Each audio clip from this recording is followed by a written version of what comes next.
We breed a heritage breed of grazing dairy cattle that are designed to graze grass aggressively and walk distances to pasture every day. Their composition of their milk has a far greater nutrition value than traditional milk. They live for a lot longer than traditional cattle do. We'll go out here and have a look at some pasture that they're about to come in and graze.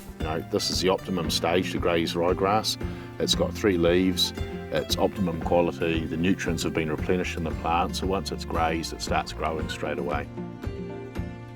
Because our cows are grazing grass every day of the year, we don't have the health issues that a lot of traditional dairy farms do.